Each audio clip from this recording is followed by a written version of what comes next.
A Japanese salaryman is hit by a truck and reborn as a baby in a world full of magic. He is taken in by the wizard Merlin Wolford, who names him Shin and raises him as his grandson. As Shin grows, he learns magic from Merlin, the crafting of magical items from Merlin's friend Melita, and fencing from the warrior Michael. At the age of 10, Shin successfully defeats a demon, and Merlin tells him about finding him in the forest. But Shin already knew this, as he has memories from his previous life. Before we continue with the video, don't forget to hit that like button, share the video with your friends, and subscribe to the channel to help us keep bringing more summaries like this one. Now, let's get to the video. At 15, Merlin realizes he never taught Shin basic life skills. He also hesitates to let Shin enter society because Shin has been using his scientific knowledge from his previous life to invent spells that could revolutionize society. While discussing the issue, Shin discovers that his uncle Dis, older brother Sieg, and older sister Chris are, in fact, King Decium of Earlsheed, Christina of the Royal Guard, and Siegfried, the court mage, all old friends of Merlin. It is decided that Shin will attend the Earlshide Magic Academy to learn about society and make friends, so they move to a house in the city. While exploring, Shin saves 2 girls from bandits and, never having known girls his age, becomes immediately enchanted by one of them. The girls, Maria and Cecilian, also hope to enroll in the academy. Cecilian, whom Shin is enchanted by, also develops a crush on him. Shin earns the enmity of Kurt, who leaves after being reprimanded by August, King Decium's son and Shin's cousin. Shin tops the exam and has to give a speech.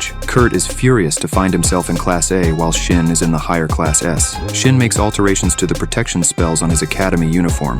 Cecilian confides in Shin that she has repeatedly rejected Kurt, who is now threatening her. August uses his royal status to force Kurt to leave. Shin invites everyone to his house to ask Merlin and Melita if he can modify Cecilian's uniform to protect her from Kurt. Melita reveals that this would make Cecilian's uniform a national treasure level item. Cecilian tries to refuse, proving to Melita that she is honest and worthy of protection. Decium asks Shin never to reveal that he can create national treasure items, as it could lead to a war between kingdoms, although he requests uniforms for August, Julius, and Thor. Maria sensibly declines one. Shin offers to take everyone home using his teleportation spell, which should also remain a secret. Shin begins accompanying Cecilian to and from school. Shin decides not to join any clubs, so Augustus suggests he create his own, and the whole class insists on joining, forming the Supreme Magic Study Group. Decium's council discusses the increase in demon appearances, so Decium orders an investigation. Kurt's father confronts Kurt about his behavior. Kurt explodes and vents about the worthlessness of commoners and his hatred for Shin, so his father withdraws him from the academy.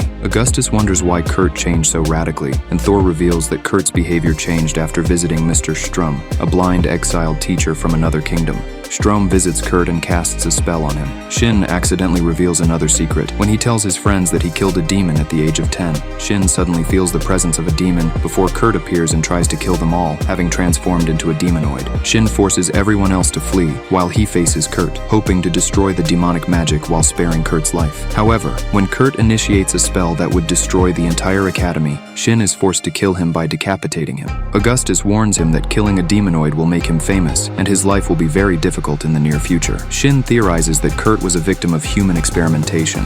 Decium presents Shin with a medal for destroying Kurt. Merlin is angered by Decium's involvement of Shin in politics, but accepts that it is necessary. Shin's fame means his tutors have to test students who want to join his study group to keep membership manageable. Decium explains to his council Shin's theory that Kurt was artificial. 2 students managed to join Shin's group, Mark, a blacksmith's son, and Olivia, a restaurant owner's daughter. Shin asks Mark to improve his sword to better handle his enchantments. The Security Bureau investigates Strom, who expresses remorse for Kurt's death. The investigators invite him to help study Kurt's corpse, but once in the castle, they reveal that Kurt's name was never publicly disclosed. Exposed, Strom destroys part of the castle. Shin faces him in a duel that shatters Strom's mask, revealing that he is not blind but has demonoid eyes. Shin conjures a heat ray spell so intense that it turns the sand floor into glass, leaving Shin unsure if Strom disintegrated or escaped. Decium's council congratulates him on the victory, and although he tries to explain his heat ray spell, they have no idea what he is talking about. Strum is revealed to have escaped and survived. Melita is worried because Shin and Cecilian are still not a couple. Shin shares his concern that Strum is alive, so August pays Mark's father to design a new sword. The King of Blusphia learns from Zest, his spy, that Earlshide is being troubled by demons and plans to invade. Shin decides to buy a ring for Cecilian, leaving her confused until he reveals it's for another enchanted protection, irritating his friends with his foolishness. Decium presents the medal to Shin in a public ceremony,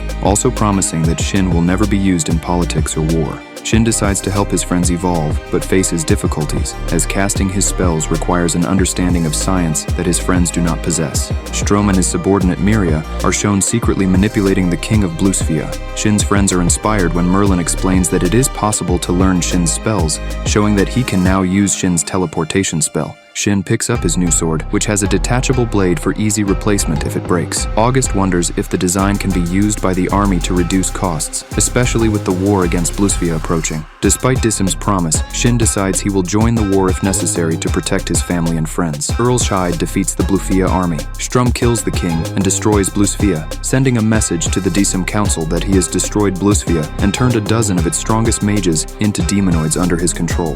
Dissim declares that Academy students must train alongside the Knight Military Institute students, causing irritation as the Knight students are known for being bullies. Shin forms a team with August, Cecilian, Maria, and 4 knights, Chryse, Miranda, Noin, and Kent. Tired of the knights' attitudes, August orders Shin to let them fight demons without their help. Shin discovers that Siegfried and Christina are his team's advisors. When facing a boar demon, the knights are quickly defeated, forcing Shin to save them by beheading the boar. The knights realize how much they still have to learn and the importance of a mage's support. Cecilian heals their wounds, causing the 3 knight boys to develop a crush on her, leading to jealousy from Shin, Maria, and Miranda. More demons attack, and an angered Shin annihilates them all with a massive explosion spell. Impressed, Miranda apologizes for being jealous of Shin's abilities, then apologizes to Cecilian for insulting her boyfriend, causing embarrassment for both Shin and Cecilian, who insist they are not yet dating. Knights and mages begin learning to fight together, but other mage-knight teams struggle to get along. Shin feels guilty upon learning that, after teaching some of his spells to his study club, they will be forced to form a special team after graduation, under August's command, and be supervised by the kingdom for the rest of their lives. However,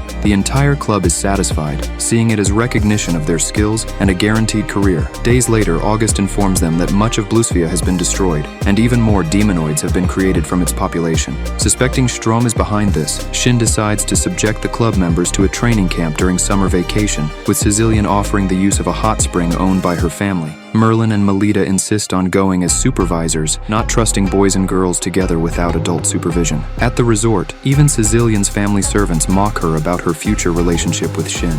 Merlin is pleased to find out that Shin has made excellent male friends. Melita has fun teasing the girls about each other's breast sizes in the hot spring and declares that she and Merlin will also train the club members to be as strong as possible. Shin succeeds in making his explosion spell even stronger, receiving punishment from Melita for his recklessness. August and Shin visit August's home and meet August's fiancée, Elizabeth, and younger sister May, both furious that August didn't invite them to meet Melita, now insisting on joining the training camp. Elizabeth admits to having a hidden motive, ensuring Shin doesn't steal August from her since Shin is all August talks about. August warns Shin that unless he confesses his love to Cecilian soon, she might end up with someone else. Later, when Cecilian expresses the desire to have children with Shin, he realizes August is right and confesses his love to Cecilian, who also confesses her love and becomes his girlfriend. However, their first kiss is ruined when they realize all their friends, Merlin, Melita, and Cecilian's servants, were spying on them. The next day, Shin insists on training on the beach, using magical volleyball as an excuse. Late at night, everyone reminisces about their childhoods, but when Melita bursts in to tell them to go to sleep, they all hide. Shin accidentally jumps into Cecilian's bed to hide, and his screams alert Melita that everyone is still awake,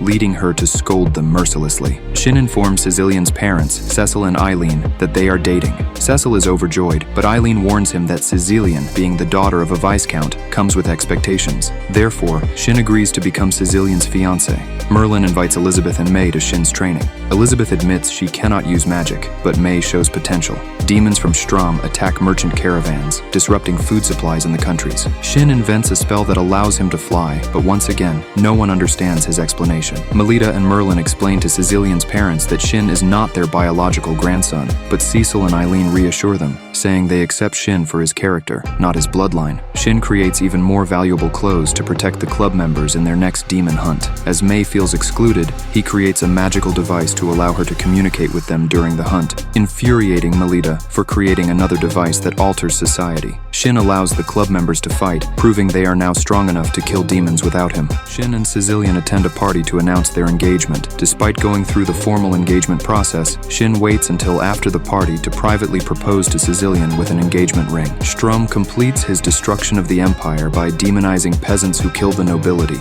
With the empire destroyed, Strum claims to have achieved his goal and no longer needs an army, so he releases the demonoids. Miria questions her hatred for the empire, and Strum explains that he was a lord of the empire, but disagreed with the empire keeping slaves and sought to make the lives of peasants as prosperous as possible. The other lords hated him, as most of his workforce moved to live on Strum's lands, reducing their profits from taxes. King Harold then framed Strum for kidnapping peasants living on his lands to sell them as slaves. Furious peasants set fire to Strum's house, killing his wife Aria and their unborn child. Driven by grief, Strum demonized himself and vowed to destroy the Bluesvia Empire. Now, having achieved his goal, Strum feels adrift. Zest sends his subordinate Lawrence to convince the daemonids to attack the Kingdom of Swede, Earlshead's neighbor, hoping to lure Shin into a battle and provide Strum with a new goal of destroying Shin. During a ceremony naming August the official heir of Diseum, news of the attack on Swede arrives. Shin announces he is renaming his club to Supreme Wizards before flying to Swede. Shin and the Supreme Wizards arrive in Swede in minutes, instead of several days, and begin massacring the shocked demonoids while August delivers a speech to motivate Swede's citizens and soldiers.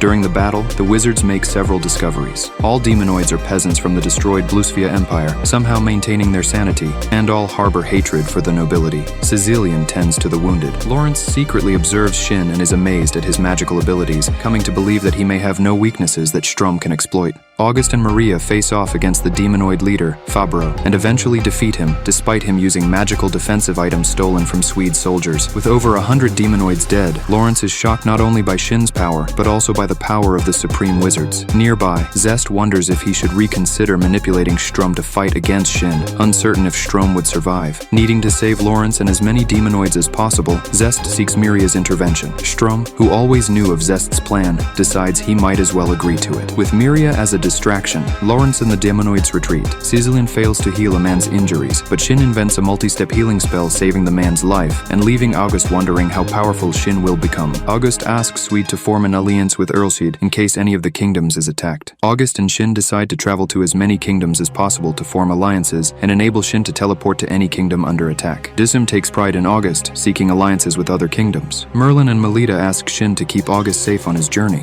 Elizabeth and May insist on going as well, along with all the ultimate magicians. Strum is angered that his subordinates lost to Shin, but asks Miria to keep him informed if the plan to conceive a child together succeeds. Zest is unsure whether to be happy or afraid that Strum has decided to make defeating Shin his new purpose. Shin and the magicians depart for the next kingdom. Merlin and Melita realize they can relax completely, only for the magicians to teleport back, revealing they plan to do this every night to save money on renting rooms for 14 people. And thus, the first season of Kenja no Mago concludes. That was today's content. We hope you enjoyed it. Don't forget to share the video, leave your like, and stay tuned for the next video. Take care.